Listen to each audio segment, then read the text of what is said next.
ವಿದ್ಯಾರ್ಥಿನಿಯರೇ, ಇವತ್ತಿನ ದಿನ ನಾನು ನಿಮ್ಮೆದುರಿಗೆ ಜಾಗತೀಕರಣ, ಅದರದೇ ಆದಂಥ ಅರ್ಥ, ಪ್ರಾಮುಖ್ಯತೆ ಕುರಿತು ಚರ್ಚೆ ಮಾಡ್ತಾ ಇದ್ದೀನಿ. ಈಗ ಜಾಗತೀಕರಣ ಎಂದರೇನು? ಇದು ಒಂದು ಅಂಕಕ್ಕಾಗಿ ಬರುವಂತಹ ಪ್ರಶ್ನೆ. ಜಾಗತೀಕರಣ ಎಂದರೇನು? ವಿಶ್ವದ ಆರ್ಥಿಕ ನೀತಿಯೊಂದಿಗೆ ನಮ್ಮ ದೇಶದ ಆರ್ಥಿಕತೆಯನ್ನ ಏನ್ ಮಾಡಬೇಕಾಗಿದಪ್ಪ ಅಂತಂದ್ರೆ ಒಂದುಗೂಡಿಸುವಂತಹ ಒಂದು ವ್ಯವಸ್ಥೆಗೆ ನಾವು ಏನ್ ಕರಿತಾ ಇದ್ವಿ? ಜಾಗತೀಕರಣ. ಅಂದ್ರ ಇಡೀ ವಿಶ್ವ ಯಾವ ರೀತಿಯಾದಂತಹ ಯೋಜನೆಗಳನ್ನ ಹಾಕಿಕೊಂಡು ಆರ್ಥಿಕ ಪರಿಸ್ಥಿತಿ ಸುಧಾರಿಸಲಿಕ್ಕೆ ನೋಡ್ತಾ ಇದ್ದೇನೋ, ಅದೇ ರೀತಿಯಾಗಿ ನಮ್ಮ ದೇಶವನ್ನು ಅಂಥವುಗಳೇ ಆರ್ಥಿಕ ನೀತಿಯನ್ನು ಅಳವಡಿಸಿಕೊಂಡು ನಾವೇನ್ ಮಾಡಬೇಕಾಗಿದೆ? ದೇಶದ ಪ್ರಗತಿಯನ್ನ, ಆರ್ಥಿಕ ದೃಷ್ಟಿಯಿಂದ ದೇಶದ ಪ್ರಗತಿಯನ್ನ ಮಾಡಲಿಕ್ಕೆ ಹೋಗುವಂಥದ್ದಕ್ಕೆ ನಾವೇನಂತ ಕರಿತಾ ಇದ್ದೀವಿ? ಇಲ್ಲೇ ಜಾಗತೀಕರಣ ಅಂತ. ಇನ್ನು ಅದಕ್ಕೆ ಸಂಬಂಧಿಸಿದಾಗ ನಾನು ಏನು ಮಾಡ್ತಾ ಇದ್ದೀನಿ ಅಂತಂದ್ರೆ ಪ್ರಾಮುಖ್ಯತೆಯನ್ನ ಹೇಳ್ತಾ ಇದ್ದೀನಿ. ಇಲ್ಲೇ ಪ್ರಾಮುಖ್ಯತೆ ಮೊದಲನೇದಾಗಿ ಸಾಮರ್ಥ್ಯವನ್ನ ಹೆಚ್ಚಿಸುತ್ತದೆ ಅಂತ.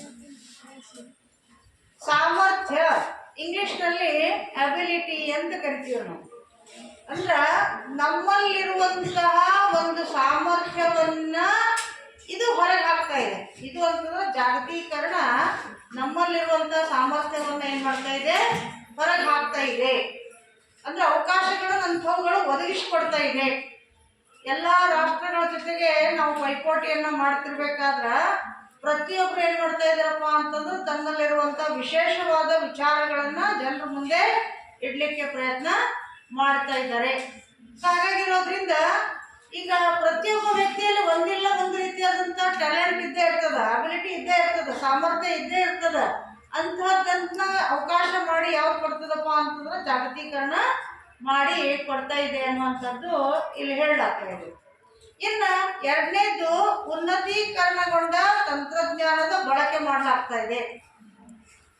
ಈ ಆಧುನಿಕ ಕಾಲದಲ್ಲಿ ಪ್ರತಿಯೊಂದು ಕೆಲಸ ಮಾಡಲಿಕ್ಕೆ ಹೊಸ ಹೊಸ ತಂತ್ರಜ್ಞಾನಗಳನ್ನ ಅಂದ್ರೆ ಮಷಿನ್ಸ್ಗಳನ್ನ ಬಳಸಿ ಉತ್ಪಾದನೆಯನ್ನ ಮಾಡ್ತಾ ಇದ್ದೀವಿ. ಈಗ ಎಕ್ಸಾಂಪಲ್ ಉದಾಹರಣೆ ಏನಪ್ಪಾ ಅಂತಂದ್ರೆ ಒಂದು ಕೃಷಿಗೆ ಸಂಬಂಧಿಸಿದಾಗೆ ನಾವು ತಗೊಳ್ಳೋಣ. ಮೊದಲಿನವರೆಲ್ಲ ನೆಲ ಉಳ್ತಾ ಹೋಗ್ತಾ ಇದ್ವಿ, ಆದ್ರೆ ಇವತ್ತು ಹಾಗಿಲ್ಲ. ಮಷೀನ್ ಏನ್ ಮಾಡ್ತದಪ್ಪ ಅಂತಂದ್ರೆ ಕಾಳು ಬಿತ್ತನೆ ಮಾಡ್ತಾ ಇದೆ. ಅಷ್ಟಲ್ರಿ, ಅದು ಎಲ್ಲಿವರೆಗೆ ಕೊಯ್ಲು ಬರಲ್ಲ ಅಥವಾ ಬೆಳೆ ಬರಲ್ಲ ಅಲ್ಲಿವರೆಗೂ ಎಲ್ಲಾ ಕೆಲಸ ಏನ್ ಮಾಡ್ತದ? ಮಷೀನೇ ಮಾಡ್ತಾ ಇದೆ. ಇವನ್ನ ಬೆಳೆ ಬಂದಾಗಲೂ ಕಟಾವು ಮಾಡುವಂಥದ್ದು ಯಾವುದು? ಅದುವೇ.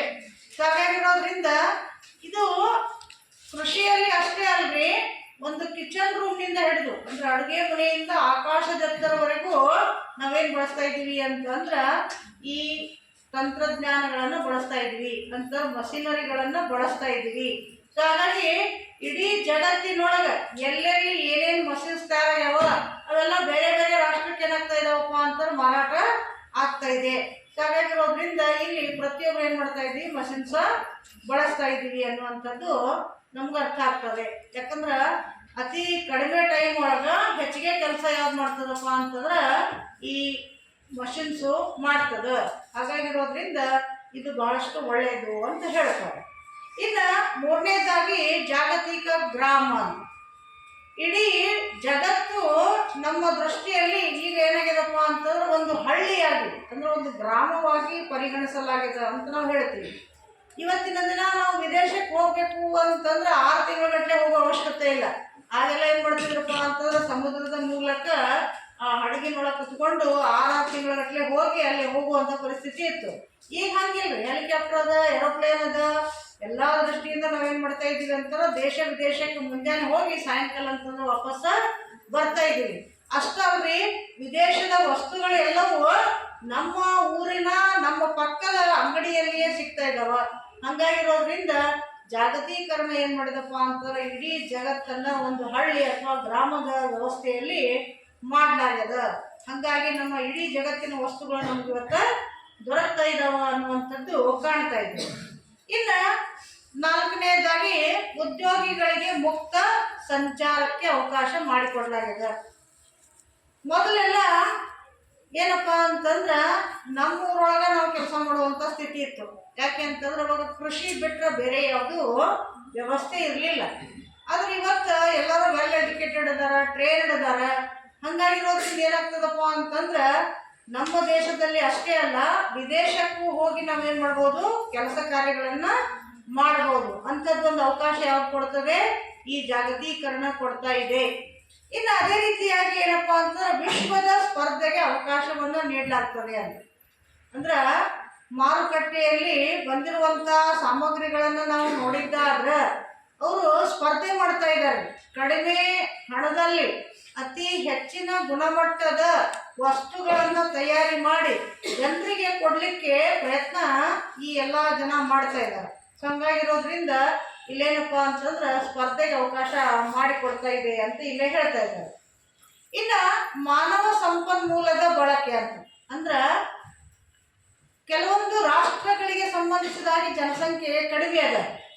ಹಾಗಾಗಿರೋದ್ರಿಂದ ಆ ಕಡಿಮೆ ಇರೋದ್ರಿಂದ ಯಾವ ದೇಶದಲ್ಲಿ ಜನಸಂಖ್ಯೆ ಹೆಚ್ಚದನೋ ಅಂಥವರು ಆ ದೇಶಕ್ಕೆ ಹೋಗಿ ಕೆಲಸ ಕಾರ್ಯಗಳನ್ನು ಮಾಡ್ತಾ ಇದ್ದಾರೆ. ಹಾಗಾಗಿ ಉತ್ತಮ ರೀತಿಯಲ್ಲಿ ಮಾನವ ಅನ್ನುವಂಥ ಒಂದು ಸಂಪನ್ಮೂಲದ ಬಳಕೆ ಉತ್ತಮ ರೀತಿಯಲ್ಲಿ ಆಗ್ತಾ ಇದೆ. ಅಂದ್ರೆ ಕೆಲಸಕ್ಕೆ ಏನು ಕಡಿಮೆ ಇಲ್ಲ, ಉದ್ಯೋಗ ಮಾಡಲಿಕ್ಕೆ ಜನರನ್ನ ಬಳಕೆ ಮಾಡ್ತಾ ಇದ್ದಾರೆ.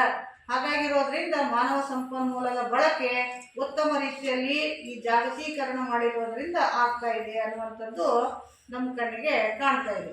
ಇಷ್ಟು ಯಾವುದಕ್ಕೆ ಬರ್ತಾ ಇದೆ ಅಂತಂದ್ರೆ ಜಾಗತೀಕರಣದ ಪ್ರಾಮುಖ್ಯತೆಯಲ್ಲಿ. ನಿಮಗೆ ಇಷ್ಟ ಇದ್ದಲ್ಲಿ ಲೈಕ್ ಮಾಡಿರಿ, ಶೇರ್ ಮಾಡಿರಿ ಮತ್ತು ಕಮೆಂಟ್ ಮಾಡಿ. ಧನ್ಯವಾದಗಳು.